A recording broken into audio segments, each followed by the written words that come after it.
Hello everyone, welcome to संविदा वर्ग 3 online classes. तो गाइस, आज की इस क्लास में हम पढ़ने वाले हैं वर्ग 3 के लिए बाल विकास के कुछ महत्वपूर्ण क्वेश्चन, जो कि आपके एग्जाम की दृष्टि से बहुत ही महत्वपूर्ण क्वेश्चन है। सो गाइस, वीडियो को स्किप बिल्कुल भी ना करें, कंप्लीट जरूर देखें। चलिए स्टार्ट करते हैं हम अपनी आज की क्लास और चलते हैं पहले क्वेश्चन की तरफ। क्या है? विकास का सिरा पदाभिमुख दिशा सिद्धांत व्याख्या करता है कि विकास इस प्रकार आगे बढ़ता है। 4 ऑप्शन दिए गए हैं। ए, सामान्य से विशिष्ट कार्यों की ओर। बी, भिन्न से एकीकृत कार्यों की ओर। सी, सिर से पैर की ओर। और डी, ग्रामीण से शहरी क्षेत्रों की ओर। तो यहाँ पर हमारा करेक्ट आंसर हो जाएगा ऑप्शन सी, सिर से पैर की ओर। क्लियर? तो ऑप्शन सी हमारा बिल्कुल करेक्ट आंसर हो जाएगा। चलिए नेक्स्ट क्वेश्चन। लेव वाइगोत्स्की के अनुसार संज्ञानात्मक विकास का मूल कारण है। ऑप्शन है संतुलन, सामाजिक अन्योन्य क्रिया, मानसिक प्रारूपों का समायोजन या फिर उद्दीपक अनुक्रिया युग्मन। तो यहाँ पर हमारा करेक्ट आंसर हो जाएगा ऑप्शन बी, सामाजिक अन्योन्य क्रिया। ऑप्शन बी हमारा यहाँ पर बिल्कुल करेक्ट आंसर होगा। Next question. हॉवर्ड गार्डनर का बहुबुद्धि सिद्धांत सुझाता है कि हर बच्चे को प्रत्येक विषय 8 भिन्न तरीकों से पढ़ाया जाना चाहिए ताकि सभी बुद्धियां विकसित हों। बुद्धि को केवल बुद्धिलब्धि परीक्षा से ही निर्धारित किया जा सकता है। सी, शिक्षक को चाहिए कि विषय वस्तु का वैकल्पिक विधियों से पढ़ाने के लिए बहुबुद्धियों को एक रूपरेखा की तरह ग्रहण करें। या फिर क्षमता भाग्य और एक अवधि के भीतर नहीं बदलती। तो यहाँ पर हमारा करेक्ट आंसर होगा ऑप्शन सी, शिक्षक को चाहिए कि विषय वस्तु का वैकल्पिक विधियों से पढ़ाने के लिए बहुबुद्धियों को एक रूपरेखा की तरह ग्रहण करें। क्लियर? तो यहाँ पर ऑप्शन सी हमारा बिल्कुल राइट आंसर हो जाएगा। Next question. गाइस, वीडियो पसंद आए तो वीडियो को लाइक जरूर कर दें। प्रतिभाशाली बच्चों के लिए सबसे अच्छे शैक्षिक कार्यक्रम वे होते हैं जो। ऑप्शन है उनके आक्रामक व्यवहार को नियंत्रित करते हैं, उन्हें अधिगम के न्यूनतम मानकों तक काम करने को प्रेरित करने के लिए उपहारों और पुरस्कारों का उपयोग करते हैं, प्रत्यस्मरण के द्वारा ज्ञान की प्रवीणता पर बल देते हैं, या फिर उनके चिंतन को प्रेरित कर उन्हें विविध विचारों में व्यस्त रहने के अवसर देते हैं। तो गाइस, प्रतिभाशाली बच्चों के लिए सबसे अच्छे शैक्षिक कार्यक्रम वे होते हैं जो उनके चिंतन को प्रेरित कर उन्हें विविध विचारों में व्यस्त रहने के अवसर देते हैं, जो कि हमारे लिए ऑप्शन डी में दिया गया है। तो हमारा करेक्ट आंसर ऑप्शन डी हो जाएगा। Next question. यदि कोई शिक्षिका चाहे कि उसके विद्यार्थी समस्या समाधान कौशल प्राप्त कर लें तो विद्यार्थियों को ऐसे क्रियाकलापों में लगाना चाहिए जिनमें हों।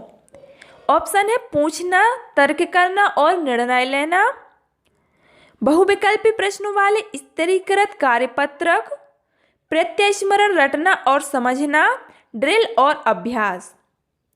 तो गाइस, यदि कोई शिक्षिका चाहे कि उसके विद्यार्थी समस्या समाधान कौशल प्राप्त कर लें तो विद्यार्थियों को ऐसे क्रियाकलापों में लगाना चाहिए जिनमें पूछना, तर्क करना और निर्णय लेना हो।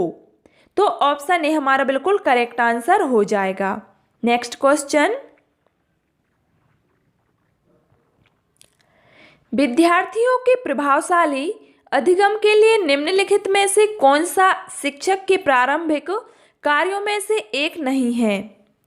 आपके ऑप्शन है बच्चों को यह सिखाना कि वे अपने अधिगम प्रयासों को कैसे देखें और सुधार सकते हैं, विद्यार्थियों को उपदेशात्मक विधि से सूचना प्रदान करना, विद्यार्थियों की उन धारणाओं को जानना जिन्हें लेकर वे कक्षा में आते हैं, या फिर विद्यार्थियों से उच्चतर स्तर के प्रश्नों के उत्तर की अपेक्षा करना। तो गाइस, इसमें हमारा करेक्ट आंसर होगा कि विद्यार्थियों से उच्चतर स्तर के प्रश्नों के उत्तर की अपेक्षा करना, जो कि हमारे लिए ऑप्शन डी में दिया गया है। तो यहाँ पर हमारा करेक्ट आंसर ऑप्शन डी के साथ में चला जाएगा। चलिए नेक्स्ट क्वेश्चन। गाइस, क्लास पसंद आए तो वीडियो को लाइक जरूर कर दें। विकास के सिद्धांतों के बारे में निम्नलिखित में से कौन सा कथन गलत है? विकास के सिद्धांतों के बारे में पूछा गया है। तो गाइस विकास के सिद्धांतों के बारे में जो कथन गलत है वो है विकास एक परिमाणात्मक प्रक्रिया है जिसका ठीक ठाक मापन हो सकता है। यह कथन बिल्कुल गलत है। तो यहाँ पर हमारा करेक्ट आंसर ऑप्शन सी के साथ में चला जाएगा। क्लियर। नेक्स्ट क्वेश्चन, विद्यालय और समाजीकरण के बारे में निम्नलिखित में से क्या सत्य है? ऑप्शन है विद्यालय समाजीकरण का पहला मुख्य कारक है, विद्यालय समाजीकरण का एक महत्वपूर्ण कारक है, समाजीकरण में विद्यालय की कोई भूमिका नहीं होती, या फिर समाजीकरण में विद्यालय की बहुत थोड़ी भूमिका होती है। तो गाइस हमारा करेक्ट आंसर होगा कि विद्यालय समाजीकरण का एक महत्वपूर्ण कारक है। यह बिल्कुल सत्य है। तो ऑप्शन बी हमारा बिल्कुल करेक्ट आंसर हो जाएगा। नेक्स्ट क्वेश्चन, जीन पियाजे के द्वारा प्रस्तुत संरक्षण के प्रत्यय से तात्पर्य है कि?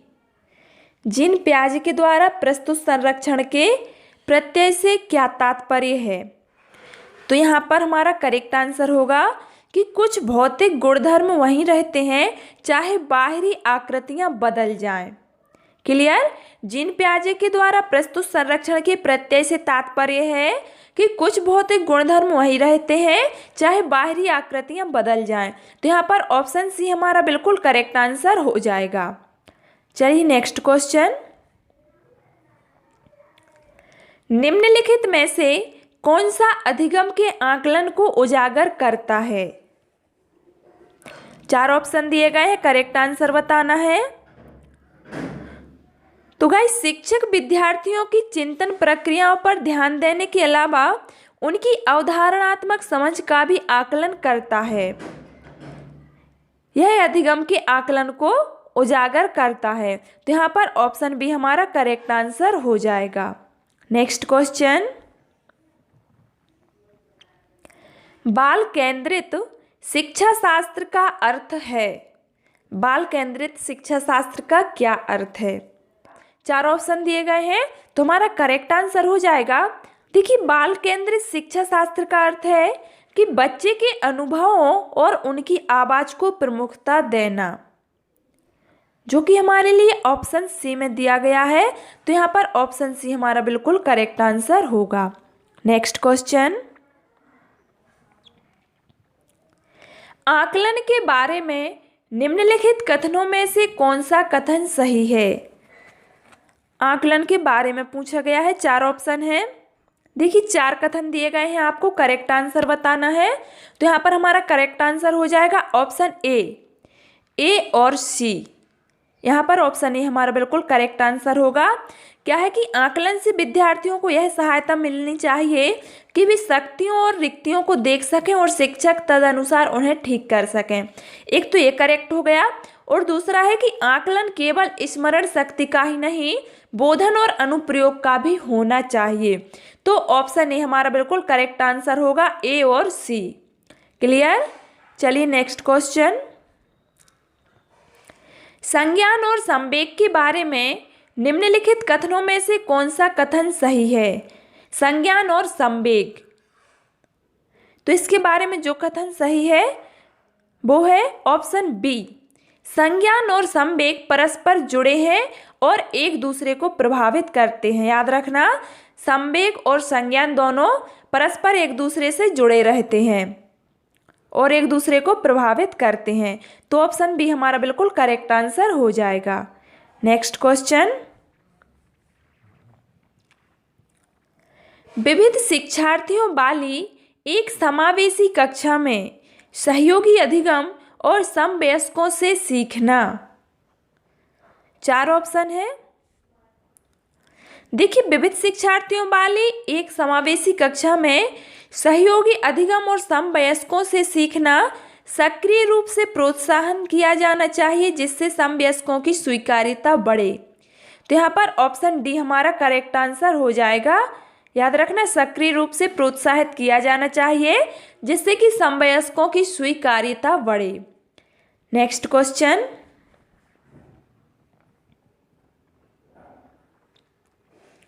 निम्नलिखित में से कौन सा कथन भाषा और विचार के बारे में पियाजे और वाइगोत्स्की के दृष्टिकोण का सही वर्णन करता है? ध्यान से सुनना, भाषा और विचार के बारे में पियाजे और वाइगोत्स्की के दृष्टिकोण का सही वर्णन करता है। तो यहाँ पर हमारा करेक्ट आंसर होगा ऑप्शन डी। क्या है कि दोनों मानते हैं कि वे बच्चे की भाषा से विचार जन्म लेते हैं। क्या है? दोनों मानते हैं कि बच्चे की भाषा से विचार जन्म लेते हैं, जो कि हमारे लिए ऑप्शन डी में दिया गया है। तो हमारा करेक्ट आंसर ऑप्शन डी के साथ में चला जाएगा। नेक्स्ट, सार्थक अधिगम है। सार्थक अधिगम, तो गाइस सार्थक अधिगम है कि निजी अनुभव। तो गाइस सार्थक अधिगम है कि निजी अनुभवों से ज्ञान की संरचनाओं का सक्रिय निर्माण। यह सार्थक अधिगम है, जो कि हमारे लिए ऑप्शन ए में दिया गया है। तो हमारा करेक्ट आंसर ऑप्शन ए के साथ में चला जाएगा। Clear? Option A is right answer. So guys, आज की क्लास में मैंने इतने ही क्वेश्चन इंक्लूड किए थे, जो कि आपको इस वीडियो के माध्यम से बता दिए हैं। यदि आपको वीडियो पसंद आया हो तो वीडियो को लाइक कर दें, और आप वर्ग 3 की तैयारी कर रहे हैं तो चैनल को सब्सक्राइब करना ना भूलें। Thanks for watching this video. मिलते हैं नेक्स्ट क्लास में।